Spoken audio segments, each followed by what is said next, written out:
جیسا کہ آپ کو بتایا گیا کہ آج کا دن سیدہ عائشہ صدیقہ رضی اللہ تعالی عنہا کا یوم وصال بھی ہے اور اصحاب بدر کی یاد بھی ہے، اور ہمارے قریب کی تاریخ میں پاکستان سے حضور شیخ الاسلام والمسلمین خواجہ محمد قمر الدین سالوی علیہ الرحمہ کا یوم وصال بھی آج ہے، اور حسن اتفاق سے میری والدہ کو بھی اللہ کریم نے یہی دن عطا فرمایا ملک بقا کے سفر کے لیے۔ اللہ کریم ان بزرگ ہستیوں کا صدقہ میری والدہ کو بھی بخشش فرمائے اور آپ سب کے مرحومین کی بخشش فرمائے۔ امہات المومنین کے حوالے سے سیدہ عائشہ صدیقہ رضی اللہ تعالیٰ عنہ وہ آپ کی زوجہ محترمہ ہیں کہ جن کو نبی اکرم صلی اللہ علیہ وسلم نے بہت ساری محبتوں سے نوازا ہے، اور آپ فرماتے تھے کہ اللہ تعالیٰ نے خواتین عالم میں سے مریم سلام اللہ علیہا کو اور آسیہ جو فرعون کی بیوی تھی اس کو بہت مرتبہ اور مقام عطا کیا ہے، اور بی بی عائشہ پاک کے بارے میں فرمایا کہ یہ ان کی فضیلت عورتوں پر ایسے ہے جیسے باقی سارے کھانوں پر شرید جو کھانا ہے اس کی فضیلت ہوتی ہے۔ اور اصحاب بدر کے بارے میں فرمایا کہ ان کو اللہ تعالیٰ نے بخش دیا ہے، اب تم جو چاہو کرو، اس کے بعد تم جو چاہو کرو۔ جنگ اصحاب بدر کو جو مرتبہ ملا ہے، فرمایا حضرت جبریل امین سے، جیسے حافظ صاحب بیان کر رہے تھے کہ انہوں نے پوچھا جناب رسول اللہ صلی اللہ علیہ وسلم سے کہ یا رسول اللہ آپ ان اپنے دیگر صحابہ اور لوگوں کے درمیان اور اصحاب بدر کا کیا مرتبہ آپ فرماتے ہیں؟ فرمایا کہ میرے جو اصحاب بدر ہیں وہ تمام لوگوں سے افضل ہیں۔ تو فرمایا جس طرح آپ زمین پر اپنے اصحاب بدر کو سب لوگوں سے افضل فرما رہے ہیں، تو اللہ جو فرشتے شریک تھے آسمان والے فرشتوں میں سے وہ فرشتے سب سے زیادہ فضیلت والے ہیں جن کو اللہ نے اس بدر کے واقعے میں آنے کی توفیق فرمائی ہے۔ اور ایک مناسبت اور بھی سیدہ عائشہ صدیقہ رضی اللہ تعالی عنہا کی اصحاب بدر اور غزوہ بدر سے ہے کہ جو علم جناب رسول اللہ صلی اللہ علیہ وسلم کا بنایا گیا تھا جنگ بدر میں، جو نشان تھا، جو پرچم تھا، وہ بی بی عائشہ پاک کی اوڑھنی سے بنایا گیا تھا۔ تو بی بی عائشہ پاک کو بہت ساری فضیلتیں اللہ تبارک و تعالیٰ نے عطا فرمائی ہیں۔ تو ایک اور مناسبت، جو وقت نہیں ہے میں کسی بھی عنوان کو عنوان بنا کے چھیڑوں، جو چند ثانیے میرے پاس ہیں آپ کے افطار تک کے، کہ دیکھیے بی بی عائشہ پاک رضی اللہ تعالیٰ عنہ اور اصحاب بدر، یہ دونوں ہی اطاعت رسول اور غلامی رسول میں مٹے ہوئے لوگ ہیں۔ بی بی عائشہ پاک کو جب جناب رسول اللہ صلی اللہ علیہ وسلم نے اعلان فرمایا، اور وہ کیا واقعہ تھا کہ جب فتوحات ہوئیں اور مدینہ منورہ میں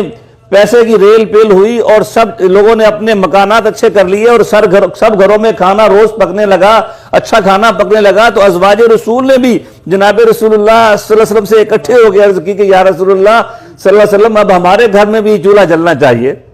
اب مدینہ کے ہر گھر میں خوشحالی آ گئی ہے، تو ہمارے گھروں میں 3 دن فاقے ہوتے ہیں، مہینہ چولہا نہیں جلتا ہے۔ ہم یہ میرے آپ کے آقا مولا محمد رسول اللہ صلی اللہ علیہ وسلم کے گھر کی کیفیت دیکھیے کہ مہینہ چولہا نہیں جلتا ہے، چھوارے اور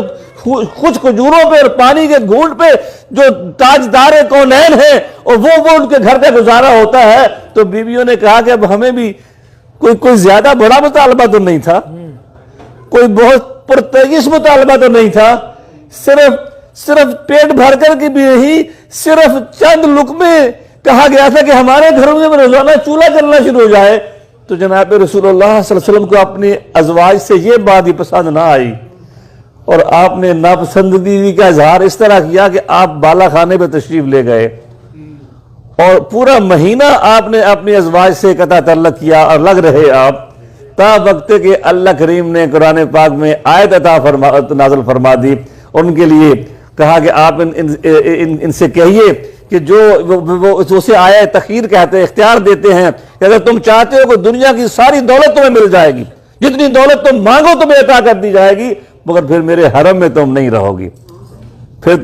تمہارا اختیار ہے کہ تم میرے حرم میں رہنا چاہتی ہو تو یہی فاقے ہوں گے، اگر دنیا کی دولت چاہتی ہو تو تمہیں عطا کر دی جائے گی، مگر میرے حرم کا جو ناز ہے یہ تم سے جدا ہو جائے گا۔ یہ بھی سب سے پہلا جو جن کو آپ نے خبر دی کہ میرے پاس یہ پیغام آیا ہے اللہ تبارک و تعالیٰ کا، تو سب سے پہلے سیدہ عائشہ صدیقہ رضی اللہ تعالی عنہا کو آپ نے یہ خبر دی اور کہا کہ رب کا یہ پیغام آیا ہے۔ اور تمہارا کیا فیصلہ ہے؟ اور ساتھ یہ بھی کہا کہ عائشہ اپنا فیصلہ دینے سے پہلے اپنے اماں ابا سے مشورہ کر لینا، تاکہ جہاں پتہ ہے کہ ابو بکر صدیق تو آپ کے جانسار ہیں، وہ تو یہی حکم دیں گے کہ یہ فیصلہ کرو تم، تو آپ نے فوراً جو کہا یا رسول اللہ کیا آپ کے ساتھ رہنے کے لیے میں کسی اور سے مشورہ کروں گی؟ مجھے آپ کا ساتھ، دنیا ساری مجھ سے چھن جائے مگر مجھے آپ کا ساتھ چاہیے۔ اور تمام یہ اطاعت رسول، یہ جانساری رسول، یہ فدا ہو جانا جناب رسول صلی اللہ علیہ وسلم پر، تج دینا پوری کائنات کو، یہ پیغام ہے امت کی ماؤں کے لیے، یہ پیغام ہے امت کی بیٹیوں کے لیے، یہ پیغام ہے امت کی بہنوں کے لیے، یہ پیغام ہے تمام خواتین اسلام کے لیے کہ جناب رسول اللہ صلی اللہ علیہ وسلم کی ذات کو، آپ کی اطاعت، آپ کی محبت، آپ کی نسبت کے لیے سب کچھ قربان کیا جا سکتا ہے۔ اور دوسرا، جناب رسول اللہ صلی اللہ علیہ وسلم کے صحابہ کرام کو اگر دیکھیں تو وہ بھی بدر کے میدان میں 313 ہیں اور 1000 کا لشکر ہے، کسی کے پاس نیزہ ہے، کسی کے پاس بھالا ہے، کسی کے پاس کچھ بھی نہیں ہے، کسی کے تن پہ کپڑے بھی نہیں ہیں، دھوتی باندھی ہوئی ہے اور آ گئے ہیں میدان میں لڑنے کے لیے، تو وہ اپنی جانوں کی پرواہ نہ کرنا، یہ پیغام ہے، یہ بدر کے لوگوں کا پیغام ہے۔ اور پھر اللہ نے پھر اس طرح نوازا ہے ان لوگوں کو، کہا کہ وَلَقَدْ نَصَرَكُمُ اللَّهُ بِبَدْرٍ وَأَنْتُمْ أَذِلَّةٌ، ان کا ذکر بھی قرآن پاک میں آیا اور بی بی عائشہ پاک کا ذکر بھی قرآن پاک میں آیا، اور دونوں کی برات، دونوں کی فضیلت، دونوں کی عظمت جو ہے وہ قرآن پاک بیان کرتا ہے۔ میرے لیے اور آپ کے لیے اس میں میسج یہ ہے کہ ہم ان ستودہ کار ہستیوں کے ساتھ اپنا تعلق مضبوط رکھیں، جس طرح انہوں نے قربانیاں دی ہیں دین کے لیے، جس طرح انہوں نے دین کی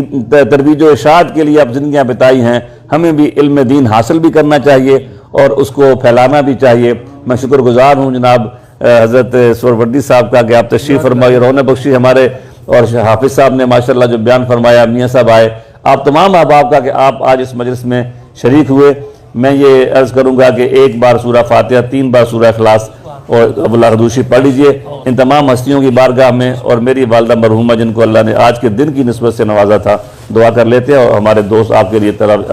افطاری کا انتظام لگا رہے ہیں، بالکل بچھا دیں آپ، ہم دعا کرتے ہیں کہ دعا کر۔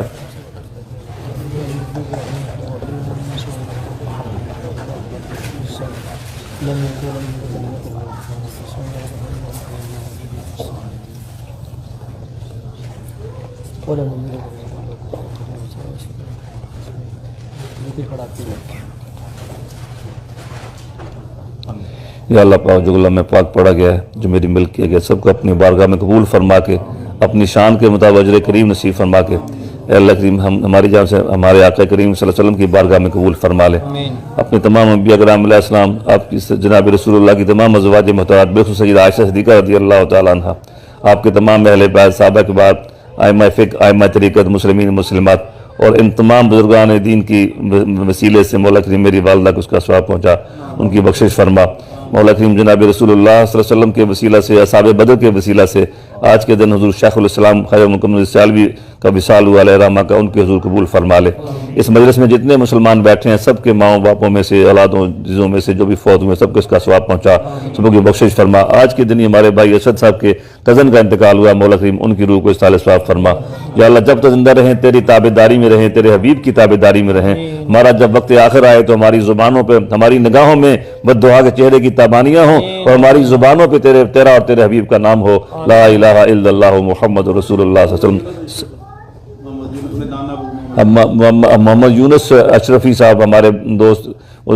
گلریز صاحب کے نانا ابو کا انتقال ہوا گزشتہ دنوں، ان کی بھی روح کو سارے صاحب قبول فرما، صلی اللہ تعالیٰ علی حبیب محمد وعلی آلہ وصحبہ اجمعین برحمتک یا ارحم الراحمین۔